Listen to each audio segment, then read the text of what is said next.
Ladies and gentlemen, thank you for standing by and welcome to the Elevance Health second quarter earnings conference call. At this time, all participants are in a listen-only mode. Later, we will conduct a question and answer session where participants are encouraged to present a single question. If you wish to ask a question, please press star then one on your telephone keypad. You will hear a prompt that you have been queued. You may withdraw your question at any time by pressing star then two. These instructions will be repeated prior to the question and answer portion of this call. As a reminder, today's conference is being recorded. I would now like to turn the conference over to the company's management. Please go ahead. Good morning and welcome to Elevance Health second quarter 2025 earnings conference call. My name is Nathan Rich, Vice President of Investor Relations. With us this morning on the earnings call are Gail Boudreaux, President and CEO, Mark Kaye, our CFO, Pete Haytaian, President of Carelon, Morgan Kendrick, President of our Commercial Health Benefits business, and Felicia Norwood, President of our Government Health Benefits business. Gail will begin the call with a discussion of our second quarter performance and revised outlook, as well as the progress we've made against our strategic initiatives. Mark will then discuss our financial results and outlook in greater detail. After our prepared remarks, the team will be available for Q&A. During the call, we will reference certain non-GAAP measures. Reconciliations of these non-GAAP measures to the most directly comparable GAAP measures are available on our website, elevancehealth.com. We will also be making forward-looking statements on this call. Listeners are cautioned that these statements are subject to certain risks and uncertainties, many of which are difficult to predict and generally beyond the control of Elevance Health. These risks and uncertainties may cause actual results to differ materially from our current expectations. We advise listeners to carefully review the risk factors discussed in today's press release and in our quarterly filings with the SEC. I will now turn the call over to Gail. Good morning, and thank you for joining us. Let me start by directly addressing our revised full-year outlook. We know this adjustment is disappointing, and we're taking concrete actions to address it. Our focus is on execution, making the right decisions now to strengthen the business and position Elevance Health for long-term sustainable performance. Our strategy remains grounded in delivering whole health solutions that are simple, affordable, and personalized. While the external environment continues to evolve, we are focused on the areas within our control, managing cost, deploying targeted investments, and reinforcing the operational foundation that supports long-term value creation. In the second quarter, we delivered adjusted EPS consistent with our expectations. These results reflect continued strength in our Medicare Advantage portfolio and disciplined cost management across key parts of the business as we navigate evolving dynamics in the ACA and Medicaid markets. Our Carelon platform continues to drive growth. Carelon RX is gaining traction in the market with its integrated medical pharmacy offering, and Carelon Services delivered strong results, with CareBridge scaling rapidly across dual-eligible and high-acuity Medicaid populations. As I mentioned at the start of the call, we are revising our full-year 2025 adjusted EPS guidance to approximately $30. This reset reflects the same pressures that others in the sector have now confirmed, particularly elevated medical cost trends across ACA and slower than expected Medicaid rate alignment. Importantly, this decision is anchored in our view that the elevated trends we are now observing will persist and reflects our updated visibility into the second half of the year. It is not based on assumptions of a near-term recovery. We are choosing to act now, not later, to ensure our outlook reflects prevailing conditions and to give investors clearer visibility. We believe this step positions us to execute with discipline and begin rebuilding long-term margin stability that will empower our future growth. Looking ahead, we're executing against a clear strategy focused on strengthening structural performance across the enterprise. We're advancing our efforts to stabilize trends, particularly in high-cost areas like specialty services, post-acute care, and certain outpatient settings. Our programs focus on ensuring the right care in the right setting, grounded in safety, quality, and outcomes. In support of our commitment to simplify care delivery, we've significantly streamlined our prior authorization processes, with over half of electronic requests now processed in real time and fewer requirements for high-performing providers. Our AI-enabled tools, such as HealthOS and Intelligent Clinical Assist, help streamline clinical workflows and accelerate routine approvals by surfacing relevant data. All medical decisions requiring clinical judgment are reviewed by licensed professionals with independent oversight to ensure care is appropriate, consistent, and aligned with our commitment to quality. We're also using advanced analytics to identify fraud, waste, and abuse, enabling us to intervene where patterns deviate from clinical and billing standards, reinforcing system integrity while protecting appropriate access to care. Our value-based care portfolio continues to expand, particularly in behavioral health and oncology. More than one-third of our benefit expense is now in downside risk arrangements, supporting improved care coordination and cost predictability. Through Carelon, we're scaling these capabilities across Elevance Health and with external clients, helping to drive better outcomes for complex and chronic populations. Importantly, these are not future state aspirations. They are embedded in our operations today and form the core of our multi-year plan to stabilize margins and build sustainable earnings power. While it is still early to provide an initial outlook for 2026, the actions we're taking are designed to stabilize trend, improve pricing alignment, and restore operating leverage over time. In ACA, we've already repriced products for rising cost intensity. We also expect a broader market reset in 2026 as the scheduled expiration of enhanced subsidies drives further risk pool changes, and our position reflects early, disciplined action. In Medicaid, we're proactively engaged with state partners to ensure that upcoming rate cycles continue to reflect the developing acuity environment. While rate recovery has lagged current cost levels, we expect a meaningful catch-up as utilization data becomes more actionable. In commercial, we're maintaining a disciplined approach to pricing, ensuring our renewals and network contracts are aligned to the trend environment. And in Medicare Advantage, we bid with discipline, with a focus on margin normalization supported by stable utilization and Carelon-led clinical programs. These steps, combined with our structural cost levers in care management, payment integrity, and value-based care delivery, are designed to improve visibility and consistency as we move through 2025 and into the next phase of growth. We recognize that revising guidance for the second consecutive year is disappointing, and we remain committed to transparency and strong execution as we continue to navigate unprecedented cost trend affecting multiple lines of business. We're taking this step to reflect what we can control, sharpening our execution, focusing our investments, and strengthening the core drivers that will support a more durable and sustainable future.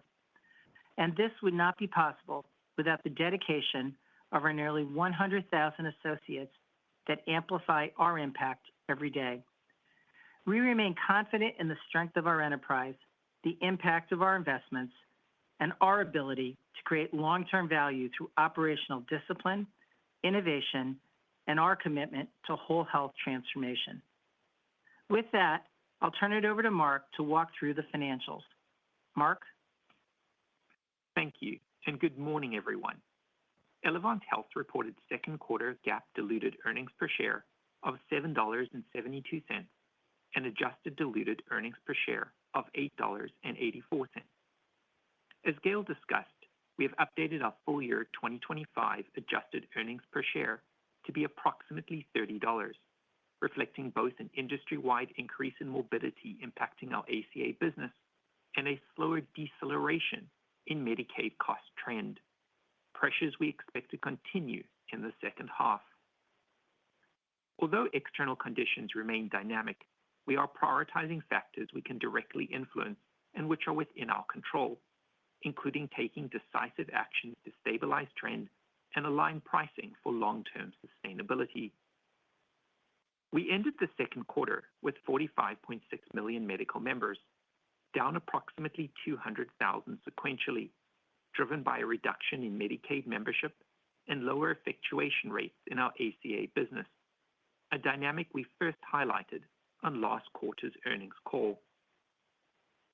Operating revenue was $49.4 billion, an increase of 14% year over year, principally reflecting higher premium yields in recognition of elevated cost trend and recently completed acquisitions in home health and specialty pharmacy.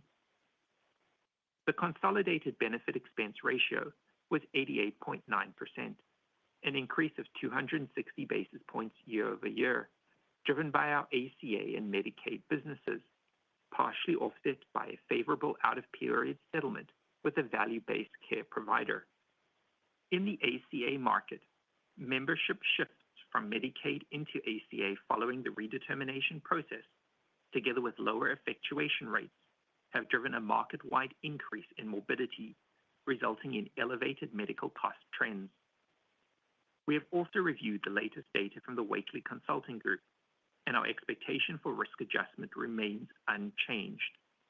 Importantly, our 2026 rate filings capture both the current increase in market-wide morbidity and further risk pool deterioration resulting from the anticipated expiration of the enhanced subsidies.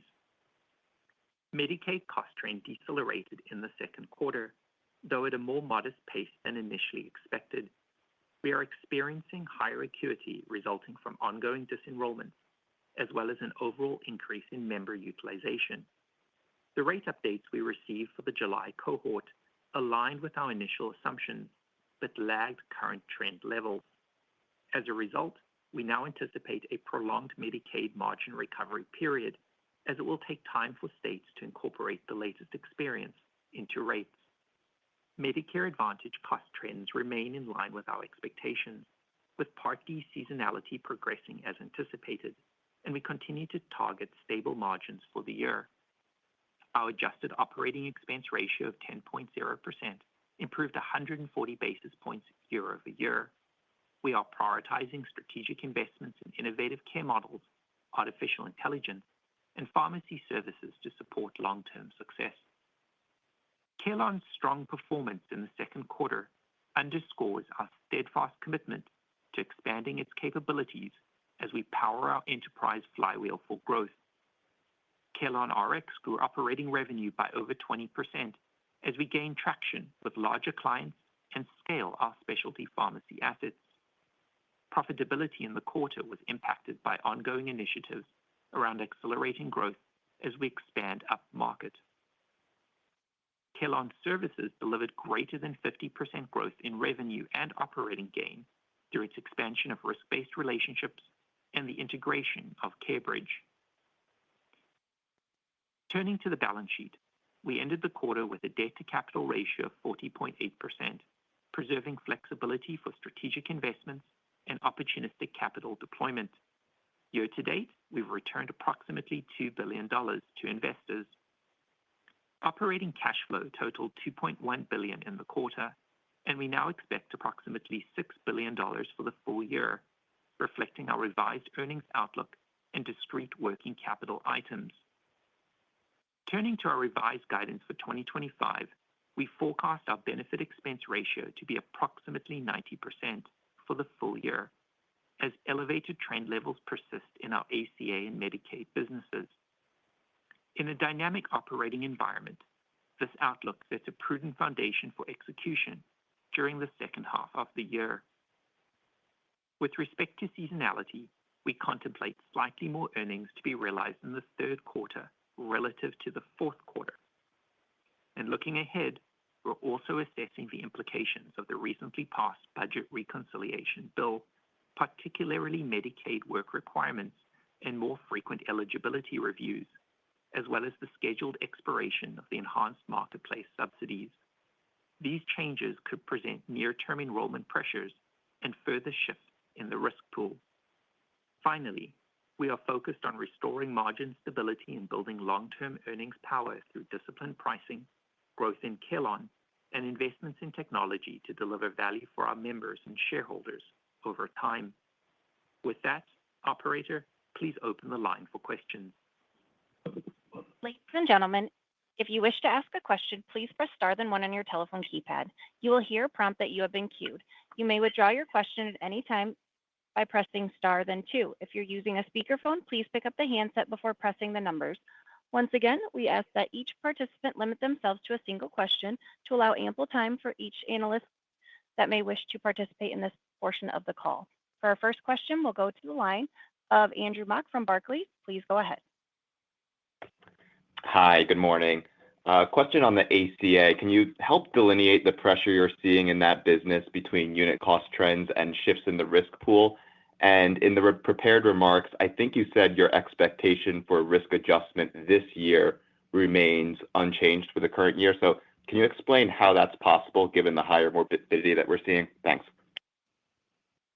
Andrew, thank you very much for the question and good morning. There are three principal factors that we are monitoring and which are behind the sharper uptick on medical trend in our ACA book. The first is risk pool acuity and morbidity, which has risen materially as a result of the higher proportion of relatively healthier members, especially in states with a larger portion of fully subsidized individuals. And we've seen that occur because of the exit from the market. And that's concurrent with higher acuity members from Medicaid moving into ACA following the redetermination process. And you could think about that as being about 70% of the total impact. Second and third impacts relate to utilization. Utilization is running higher in several cost categories in ACA, notably emergency room visits, behavioral health services, some prescription drugs and specialty pharmacy, very consistent with the claims patterns that we have previously called out. And on utilization here, we also do see a subset of providers employing more aggressive coding tactics and in some ways inappropriately leveraging what we think of as the independent dispute resolution process. And that obviously inflates allowed amounts. I just wanted to make a comment here that, that inappropriate use of IDR is contributing to higher costs for the entire healthcare system without necessarily improving patient care. And you can think about that as being about 30% of the total. On risk adjustment, the key point here is that the uptick in member acuity we are observing is driven by a broader market-wide morbidity trend, not by shifts in our membership mix versus the market or a risk adjustment profile. Thank you, Mark. Next question, please. Next, we'll go to the line of AJ Rice from UBS. Please go ahead. Thanks. Hi, everybody. I might just ask you, if possible, when we think about the revision you're making here, obviously you're calling out the two areas, the public exchanges, the ACA marketplace, and Medicaid. Can you size a little bit for us or give us a sense about how much the relative impact of each of those is in the guidance revision? And I would guess on Medicaid, it sounds like it's a matter of just pushing out 6 to 12 months, having the data to get the updated rates. Is that the way to think about it? And then on the public exchanges, though, it sounds like you've got to reprice, you've got to take into account everything you're seeing this year, plus the loss of the enhanced subsidies next year, potentially. How challenging is that, if possible, to comment on at this point? And is margin recovery on the exchanges next year even practical to think about? Well, thanks for that question, AJ. There's a whole number of parts there. Let me take a step back and sort of reframe for you the sort of outlook that we've given. I think first and foremost, as you heard in our prepared remarks, we took a prudent view of the full year, and we looked to really incorporate those elevated trends that we experienced in the second quarter. And I think importantly, we're not betting on new initiatives to bend the trend or cost curve. So we didn't assume any improvements in trends for the remainder of the year. If you think about ACA, I'll touch on that. We have embedded a more elevated morbidity profile into our forecast. We think that the morbidity has stabilized given what we've seen, but we're also allowing for potential for a more significant pull-through at the end of the year as we expect, unless something happens with those subsidies, that we'll expect people to be using more services. So that's embedded as people will seek treatment before coverage could potentially lapse, and I think that's an important assumption. Secondarily, on Medicaid, we're also planning for elevated morbidity due to the ongoing enrollment losses. You saw that in the second quarter in some states that have already begun more aggressive redetermination processes. So we're seeing that. We do expect more gradual alignment to rates, if you've noticed. We have been pleased. It's been a very constructive discussion, and rates came in line with our original expectations. What changed is that morbidity increased because of the enrollment losses that increased that profile. So those rate discussions remain constructive in our states. So we're not, again, forecasting anything new in terms of what's happening there. We have made progress, and we continue to expect it to be a step down. And then, as Mark said, we're urgently working, honestly, to bend the cost trend. But again, in terms of forward look and outlook, we haven't taken that into guidance, but again, know that it's important. I'll turn it over to Mark to talk a little bit about your percentage issue and how that frames out. Yeah, very, very briefly, AJ, you could think about the reduction in full year guidance split between ACA and Medicaid as slightly more weighted towards ACA. Thank you. Next question, please. Next, we'll go to the line of Stephen Baxter from Wells Fargo. Please go ahead. Hi, thanks. Just wanted to ask on the Medicaid side, I think the concern is kind of broadly that you're going to continue to get caught up on, I guess what I would refer to as base period rates being incorrectly set, but then there's going to be a disconnect or potentially risk of being a disconnect on forward trend where you're going to be continually underpaid there. I guess, how do you think about that dynamic? Do you think that's an accurate characterization of really kind of what's happening right now? And how do you think you address that with states if you need to make some argument for higher forward trend than you perceived over the past couple of years? Thanks. Yeah, thanks for the question, Stephen. Just a couple of thoughts. I think first, we're going through what I would call an unusual cycle coming out of the pandemic where there was significant redeterminations. The acuity changed pretty dramatically. And we have asked the states to move forward their view from their normal practices. And they've been very constructive. So again, I just want to reinforce that the discussions with the states, based on the data that we've been sharing with them, they've been very responsive, and those rates have aligned when we look at our 7-1 rating. We're seeing, again, though, some additional, just because of moving forward of some of the new regulations that are coming in, additional redeterminations. And so that data needs to catch up with the states. Our sense is that will normalize over a couple of rate cycles. And again, they're using actually sound data. We're getting it in front of them faster than they've ever used it. And I think that's a very positive sign. Maybe I'll ask Mark if he wants to comment a little bit more specifically on the discussion with the states. And very briefly, I'd add on here, so the updated guidance that we put out this year does anticipate slower trend deceleration, together with that ongoing risk pool pressure to persist in the second half. Importantly here, Medicaid margins are still expected to show year-over-year improvement in the back half. We do expect them to remain positive for the full year, albeit below our long-term targets. Thank you. Next question, please. Next, we'll go to the line of Lisa Gill from JP Morgan. Please go ahead. Thank you very much. Good morning. Can you just talk about what you're seeing on Medicare Advantage? Gail, I think you made a comment that you had MA strength in the quarter, but just curious around what you're seeing on trend there. And you also made a comment around your bids for 26 around margin recovery. So maybe you could just give us a little more color as to how you're thinking about bids as well for Medicare Advantage. Sure. Thanks for the question, Lisa. I'll directly address your question on trend in Medicare Advantage. It remained elevated, but it came in line consistently with our expectations. So similar to what we've been sharing in the first quarter and along other conferences, very much consistent in line. So we didn't see any difference. Let me ask Felicia to talk a little bit about our bid strategy and share how we're thinking about that. So good morning, Lisa, and thank you for the question. As we look ahead to 2026, it is still too early to be specific about our bid. But I will say that we continued a very disciplined and thoughtful approach in terms of how we approach the bid, knowing that there is going to be the potential for some volatility as we head into 2026. We prioritize the plan offerings that we believe are going to deliver strong retention for us and sustainable long-term value for our members. We specifically focused on geographies and plan types that we've been very much focused on as we go forward, namely our HMO, our duals, and certainly looking to lean into margin as we think about 2026.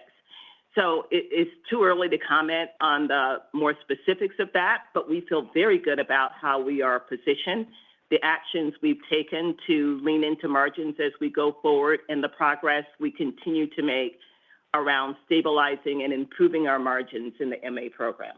Yeah, thank you, Felicia. And the only add I would make is just a reminder, this has been a multi-year strategy for us over the last several bid cycles where we're really focused on trying to get to stability in this marketplace and have taken those approaches. So thank you. And next question, please.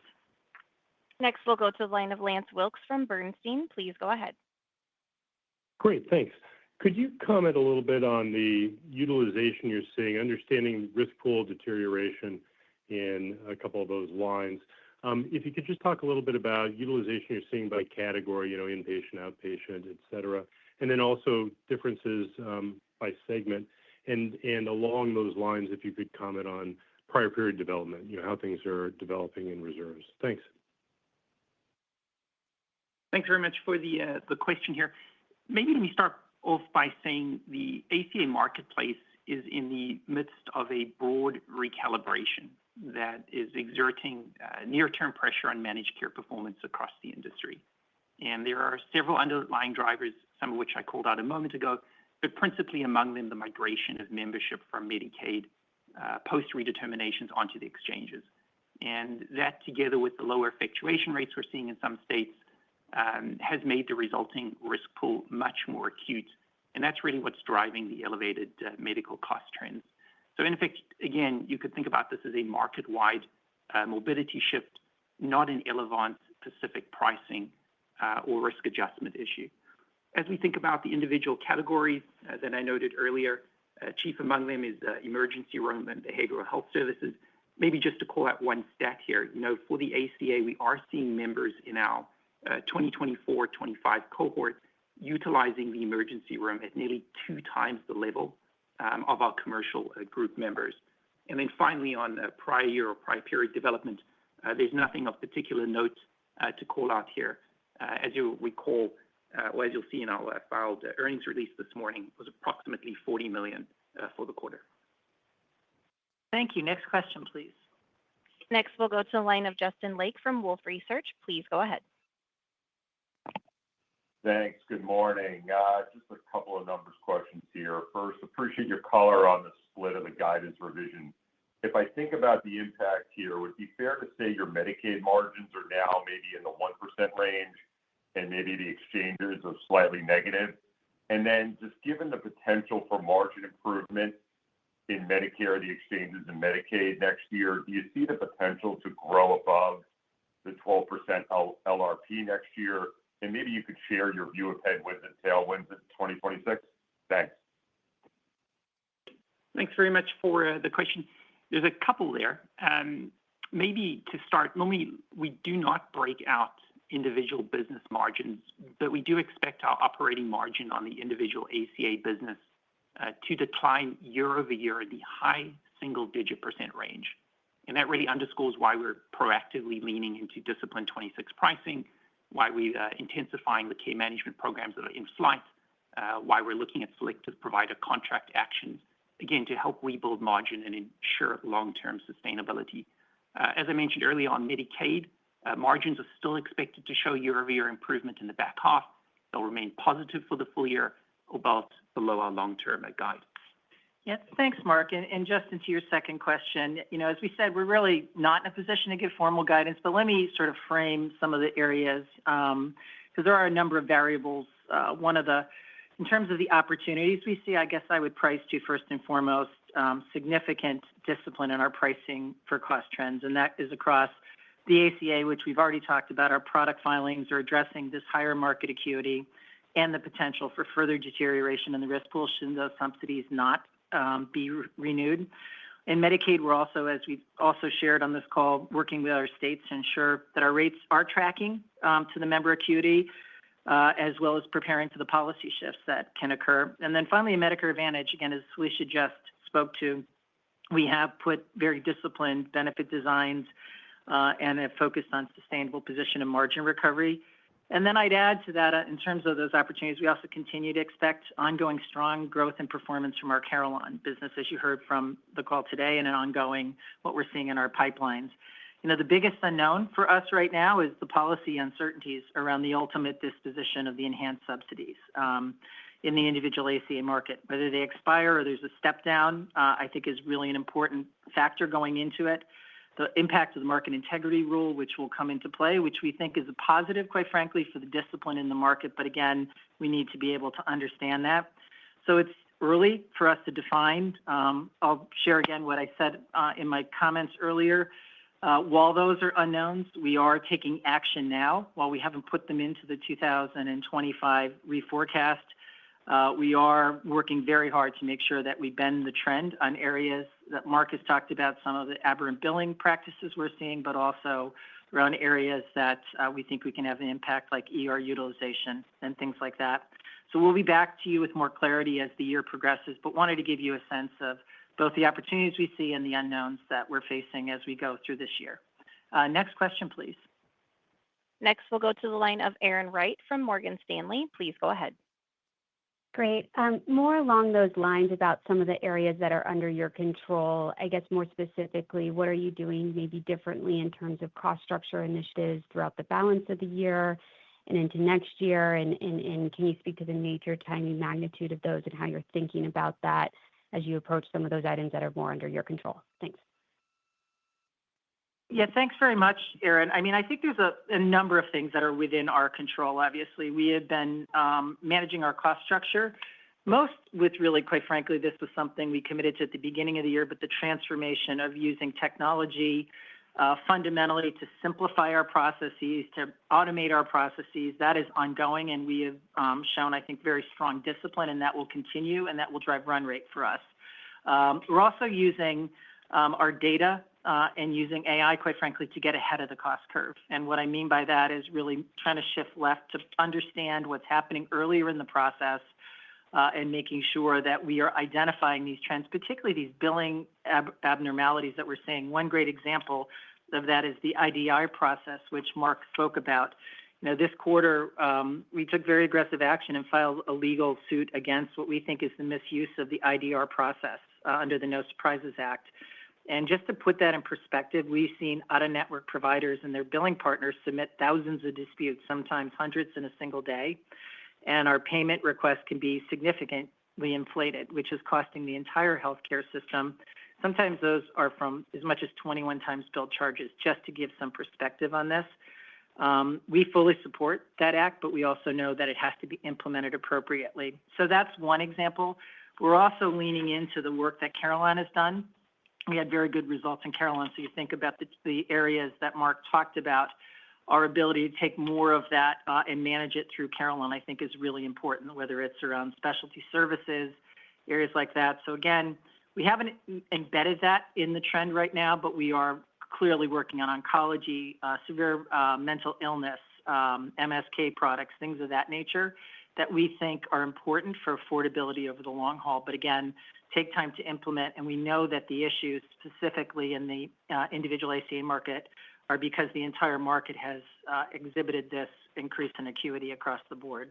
So thank you very much for the question. And next question, please. Next, we'll go to the line of Ben Hendricks from RBC Capital Markets. Please go ahead. Great. Thank you very much. Just wondering if the current environment is making any or driving any drastic changes to your capital allocation strategy this year. Are you still thinking about the kind of 50-50 split of investment versus returning capital? And then to the extent that the M&A and organic reinvestment piece of it is changing, are there shifts there that may allocate more capital internally versus, for example, adding capabilities to Carelon or other activities? Just any thoughts on capital allocation for the rest of the year? Thank you. Ben, thanks very much for the question. In the second quarter, we repurchased approximately $380 million worth of shares. But importantly here, our adjusted share repurchase pacing in the second quarter was different. And it was different because we wanted to ensure we had enough flexibility heading into what we see as a dynamic rate and margin environment. That said, in my opinion, with the stock trading well below what we see as its intrinsic value, I really wanted to make sure that we retain full flexibility to be more opportunistic in the periods ahead. We are firmly on track to achieve our full year diluted weighted average share count of 225 to 226 million. But the idea is we want to be opportunistic. More broadly on M&A, our focus in 2025 is really on integration and scaling of the acquisitions that we completed last year. So we do anticipate lower levels of M&A activity this year with a greater emphasis, as I mentioned a minute ago, on opportunistic share repurchases.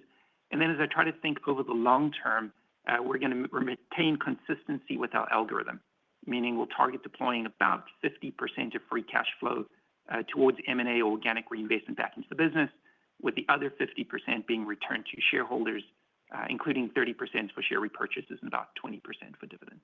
Thank you. Next question, please. Next, we'll go to the line of Joshua Raskin from Nephron Research. Please go ahead. Hi, thanks. Good morning. I guess my question is really about your commentary around creating more stability and predictability and maybe what could be done differently in the future. We've spoken about the potential for risk pool changes, both in the ACA exchanges and on the Medicaid side. And so how do you change that pricing process for the ACA or rate negotiations with the state? What makes this business more predictable in the future? Thanks very much for the question, Josh. Let me maybe step back for a moment. We continue to see the ACA market as a valuable and a complementary business to our Carelon and Medicaid segments. And that's because it enables us to extend affordable coverage to more consumers while maintaining balanced, profitable growth. We very much appreciate CMS's ongoing efforts to promote stability in the individual market, and that gets at the heart of your question. They included several provisions in the recently finalized Marketplace Integrity and Affordability Rule that supported that goal, including, for example, the elimination of the monthly special enrollment periods. They strengthened pre-enrollment verification of income, and I think all of that contributes. And importantly, I'd add, our rate filings that are upcoming for the 26 cycle will capture both the current acuity and our expectation for further deterioration in the risk pool in 2026. And so, in my opinion and our opinion as the management team, more obviously could be done here. Ultimately, we believe the ACA market will likely be smaller and higher acuity driven next year, especially if the enhanced subsidies expire. And one other quick comment just on Medicaid from an earlier question. We do expect the full year 2025 Medicaid cost trend to be driven approximately a third from acuity and about 2/3 from utilization and coding. Next question, please. Next, we'll go to the line of Dave Windley from Jefferies. Please go ahead. Hi, thanks for taking my question. I wanted to confirm an understanding and then pose a question. So, Mark, to your earlier answer on ACA, if I understand right on risk adjustment, you're basically saying the pool is deteriorating. Your book is basically shifting in line with the broader risk pool. So your risk adjustment assumptions don't change. Your risk transfer assumptions don't change from your beginning of year expectations. Is that the right understanding of what you're saying? And therefore, the pressure on your book is reflective of just the deterioration of the book. Is that right? Dave, that is spot on. And I would go one step further to say you could think about the acuity in the ACA market at this point in time largely being stabilized post those lower effectuation rates the industry saw in April. That's great. And that tees up my actual question, which is, what assumptions are you making about further attrition in the overall membership and therefore shifts in risk pool in light of kind of thinking about, one, pre-pandemic, the ACA market attrited month by month by month normally, and then two, to your point that some of this acuity is coming from membership shifting from Medicaid, and I think you also made one of the management team members made a reference to non-Medicaid expansion states. And my concern would be that some of those Medicaid shifts will be found to be ineligible in the ACA market. Now, that might help the risk pool, in fact, but But what assumptions are you making about the further attrition this year in the ACA enrollment base? Thank you. Great question. To be clear, at least for the remainder of 2025, we've assumed membership stability in the ACA base. What we have done is think about what fourth quarter utilization is going to do. And here, obviously, if Congress allows the enhanced premium tax credits to lapse at the year end, we will expect a measurable last chance uptick in fourth quarter utilization as some members are going to schedule their elective care before their out-of-pocket costs rise in 2026. And historically, the reason I'm bringing this up is that this use it or lose it pattern has been modest in the individual market because most ACA enrollees either use coverage consistently throughout the year or they're going to hold it for financial protection. However, the combination of what we're seeing now with this higher prevailing acuity and the likely subsidy cliff has led us to believe that we're going to see a much more meaningful Q4 surge than in prior years. And that's the key assumption that we've now embedded in our full year guidance outlook. Next question, please. Next, we'll go to the line of Ann Hynes from Mizuho Securities. Please go ahead. Hi, good morning, and thank you. Several times you talked about increased coding. I think, Mark, in one of your responses, you noted that HIX, you saw increased coding. Can you just elaborate on those comments? Are you seeing increased coding across all segments? And you did, I think, mention you said a certain set of providers. Can you elaborate on that comment? And I think there's some indication that going forward, providers might utilize AI to help document and code better. As a health insurer, how do you view this as a risk, and how do you underwrite for this behavior change? Yeah, thank you for the question, Ann. I think there's a lot there. So let me clarify those questions because I think they're important. So I already spoke to the IDR issue, which is very specific. And I think that one has driven what I'll call very unnecessary costs beyond across the entire health system. And as you heard, we're taking a very aggressive approach against those billing companies that are doing that. So that's one specific pocket. The other one is, I would say it's actually more isolated pockets where hospitals are using some AI-enabled coding tools that can increase documentation acuity and, in turn, unit costs. We have flagged these because we've been tracking those, as I said, with our analytics earlier in the quarter. And it is one potential contributor to outlier claims and higher allowed amounts. We are, though, putting those through our payment integrity process. So it's a bit of a catch-up game, honestly, but we're very, very careful about that. And we are differentiating, by the way, between what we'll call responsible innovation and inappropriate coding. We do support providers using this technology to improve their documentation and patient outcomes, and actually think that's a very good thing. So when those tools are used to inflate revenue, it's another issue, and that's where we're really focused on these outlier cases where we're seeing aberrant patterns, and we're using our technology to identify those aberrant patterns earlier. And in those cases, we are taking swift action. In terms of your last issue, I think it's, quite frankly, about us making sure that we are looking at all the patterns.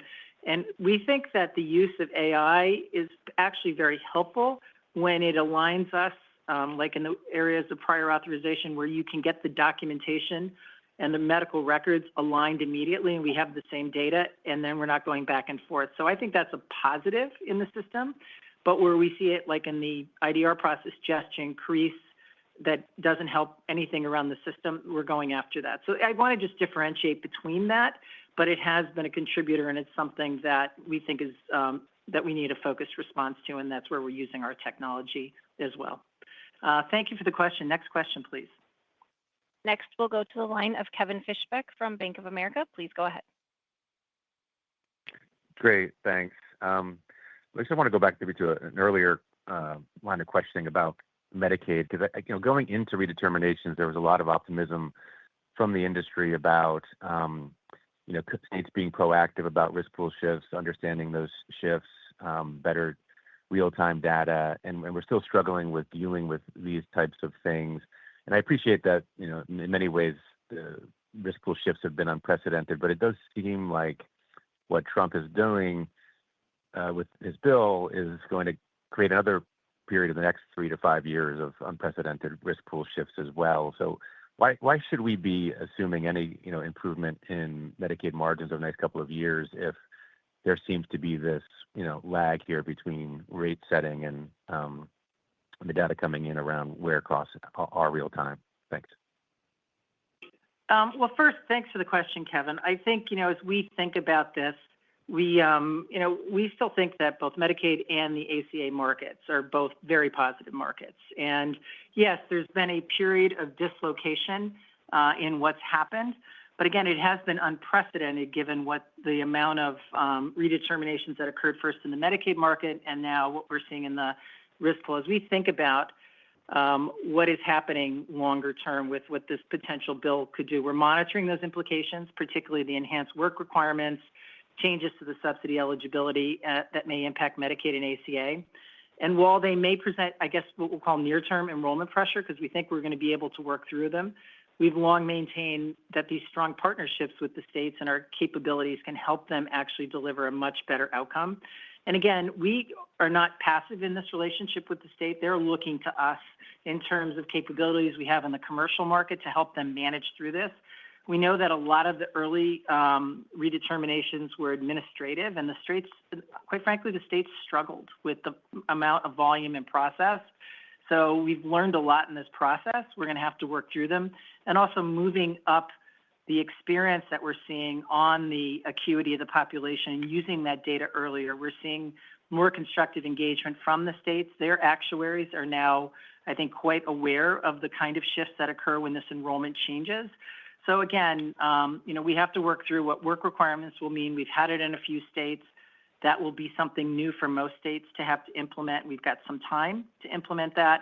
But again, I think those are all really important factors, and we consider this partnership with the states that we need to help them get through this process. But overall, I just want to reiterate, we do continue to think that these are core strategic franchises and that it's a short-term volatility issue that we're going to get through, and we feel really good about sort of the kind of how we're pacing through it. And as Mark said, we are seeing sequential improvement.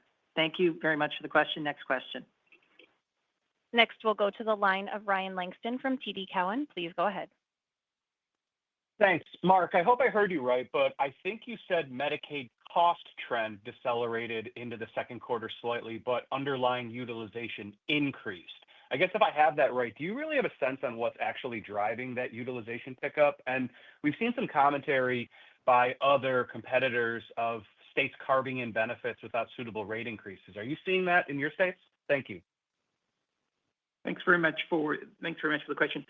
I'd simply say, Medicaid cost trend did moderate in the second quarter. The slowdown was far less pronounced than we had expected. And to the point Gail made a couple of moments ago, we are seeing more disenrollments among relatively lower acuity members, especially as states enact more stringent eligibility reviews. And that obviously raises the average acuity of the remaining population. In terms of where we're seeing elevated utilization, I'd call out LTSS, behavioral health, inpatient medical surgery care. And those dynamics are what's putting upward pressure on costs and explain why that trend deterioration is unfolding more gradually than we first anticipated. And then again, a third from acuity, 2/3 from utilization coding. And I acknowledge that is different from 2024, where we indicated 60% was acuity, 40% was utilization. And that's simply a result of the fact that most redetermination-related acuity impacts have now been absorbed, while the elevated utilization is what we're seeing come through. Yeah, and Ryan, to the last part of your question on the carve-ins, the normal process for states implementing new programs is generally we work with their actuaries on what we think is the right amount. And if for some reason there's a dislocation in that, we continue to work with them. And they usually are very responsive.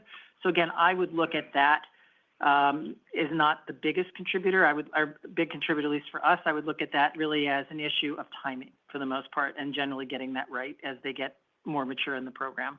Next question, please. Next, we'll go to the line of Sarah James from Cantor Fitzgerald. Please go ahead. Thank you. Can you talk about how Carelon margins are lining up compared to your initial expectations? And then some of the growth-related pressure on the RX side from growth in large employers and specialty, and then on services from CareBridge. When do you expect that to normalize, or is the shift in Carelon RX more of a long-term margin shift with the new mix? Let me have Pete Haytaian, who leads that business, comment. Yeah, no, thanks for the question, Sarah. You asked a lot there about Carelon, so I'll try to cover it all. On the services side, again, really strong growth, as we've talked about, and that's contributed to the year-over-year performance improvement. And as it relates to margins and services you specifically asked about, they came in within our expectations, slightly down from last year. Again, that was largely driven by CareBridge, as well as continued expansion of risk arrangements and taking on more risk, both in Elevance Health and externally. We're also very happy about what we're seeing externally in terms of growth, and so that is all contributing to our performance. In terms of how that progresses through the year, I think that's what you were asking as well. Similarly, because of seasonality in these risk deals, we'll see that margin decrease throughout the year.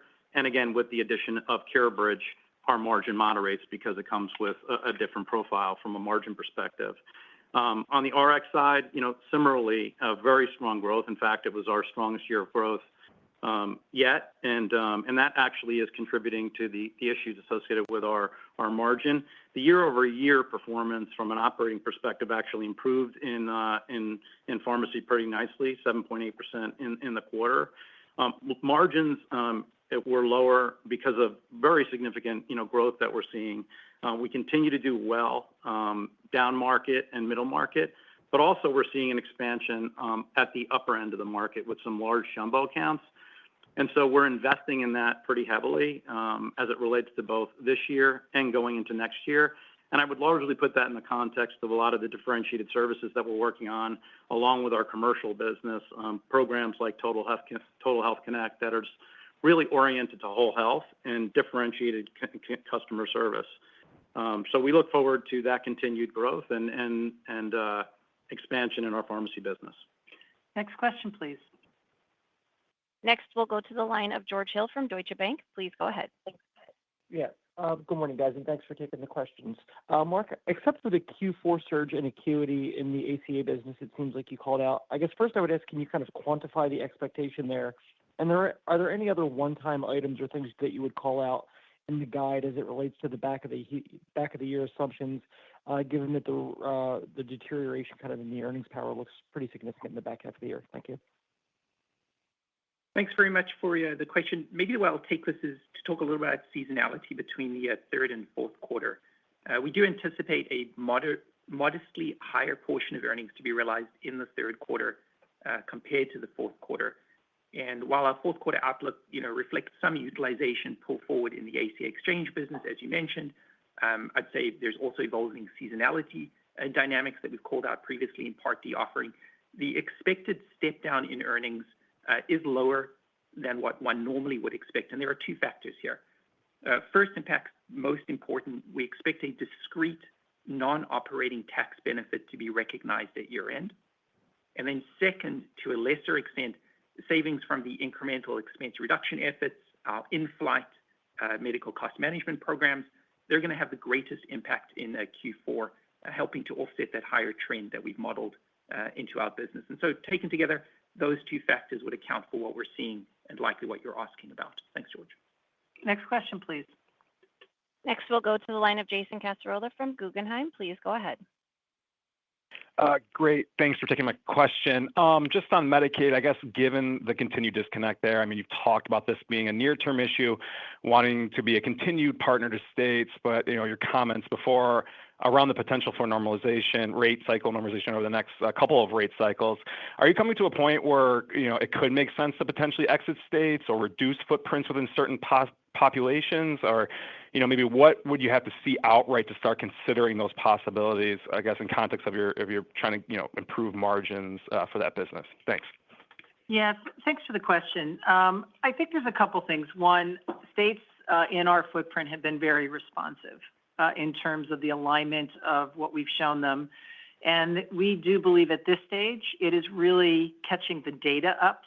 Once we have the data in front of them, they have been, again, improving the rates to align with the acuity of the population. So I think that, that question, clearly we're always looking at ensuring that we have a stable Medicaid population that, is aligned to the acuity and we get appropriate rates.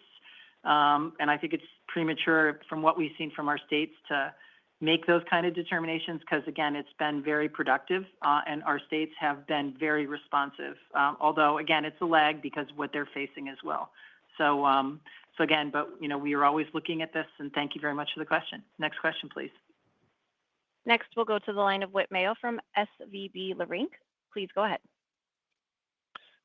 Hey, thanks. Just a quick one. Maybe just an update on where you think you are around commercial margins now in light of all the commentary and how you're thinking about the pace of getting back to the targets and any comments maybe on mid-year renewals for your fully insured business. Thanks. Thank you very much for the question. I'd start by saying that, we continue to be very pleased with the trajectory of our large group commercial margin recovery over the past couple of years. In 2025, our guidance continues to include expected strong, consistent margin performance. On utilization in that group, just because we haven't touched on it, I'd say, group medical trend continues to remain elevated, but really importantly, in line with what we've expected and what we priced for. Similar cost pressures in that market, emergency room visits, physician-delivered BH services, and specialty pharmacy. If I think overall commercial margins, we obviously expect a slight decline this year. That just reflects the performance of our ACA business, which we've spoken about. Yeah, thanks, Mark. And maybe I'll ask Morgan Kendrick just to talk a little bit about what he's seeing in the markets. I think that's an important context. Yeah, thanks for the question. As Mark said, outside of ACA, we're pretty pleased with the way how the business is actually performing. And you made reference to the large group fully insured or risk business earlier in your question. And that's one where I think, we're seeing the market harden quite a bit relative to pricing. Several years back, there was sort of a run on membership. It's certainly the market sort of rationalized around the proper trends and the proper pricing on the business. So when we finished, the second largest cohort of ours was July. We're really comfortable with how it manifested as far as the retention on that business. And where there is opportunity, we continue to sell the large group fully insured products quite nicely in our geographies, albeit there is a desire for many entities who have some level of risk tolerance to move to self-funded. So that's when we see the loss on the actual risk side. It's typically moving over to a self-funded opportunity with us. But again, quite pleased with the business, and that's consistent with how we're looking at the national business, of course, all being a really, really strong performance. Thank you. Thank you, Morgan. And I think the theme there, just to sort of call it out, is we've seen a much more rational hardening market in our fully insured across the board. And Morgan and the team have done a nice job there. We have time, I think, for one more question. And for our final question, we'll go to the line of Michael Ha from Baird. Please go ahead. Hi, thank you. Quick one first on exchanges. I understand the FTR rechecks this year had been delayed to the summer. Is that already concluded? Has that member attrition been reflected in your updated guide? Just trying to understand if that could be another shoe to drop. And then my main question, I guess it piggybacks off of Kevin and Stephen's question, but maybe to frame it slightly differently. As we look ahead and as it relates to work requirements, as we think about Georgia, Arkansas precedents, what we just experienced with redeterminations, the large disenrollment from procedural reasons, and now with the new timeline starting in 27, all the preparation states need, especially with what you mentioned with how they've struggled with all the volume of processes. How do you gain comfort that work requirements won't catalyze another big procedural disenrollment situation and widen that rate acuity mismatch even further over the next few years? Thank you. Thank you. Thanks for the question. There's a number embedded in there. Maybe I'll ask Felicia to address sort of the work requirements component. Thank you first. No, thank you for the question, Michael. I'll start by saying that we have very good experience in terms of work requirement programs and working collaboratively with our state partners. When it's all said and done, we've operated in multiple regulatory environments, and the expectation from us is to be a good state partner in helping them through some of the operational challenges. So we are going to be providing them with opportunities to understand how you can do this more efficiently, states certainly are always pressured when it comes to resources and staffing to support this kind of activity. And so we are there to make sure that we bring innovative programs to help them meet the needs of beneficiaries. We have that experience in Indiana, which early implemented work requirements. Georgia is another state where work requirements are in place today.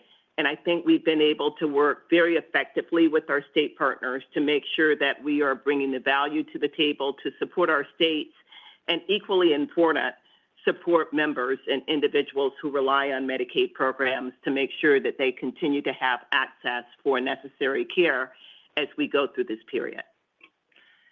Thank you, Felicia, and thank you to everyone on the line. As you heard on the call today, we're actively addressing the levers that we can control, even as the ACA Medicaid markets go through a period of recalibration. The actions we're taking to align pricing, stabilize trend, and drive operating leverage will position us for improved performance in 2026. At the same time, we're making the right strategic investments to enhance the embedded earnings power of the business and enable the enterprise to achieve its long-term growth objectives. Thank you for your interest in Elevance Health, and thank you for joining our call today. Ladies and gentlemen, a recording of this conference will be available for replay after 11 a.m. today through August 17th, 2025. You may access the replay system at any time by dialing 866-511-1890, and international participants can dial 203-369-1945. This concludes our conference for today. Thank you for your participation and for using Verizon Conferencing. You may now disconnect.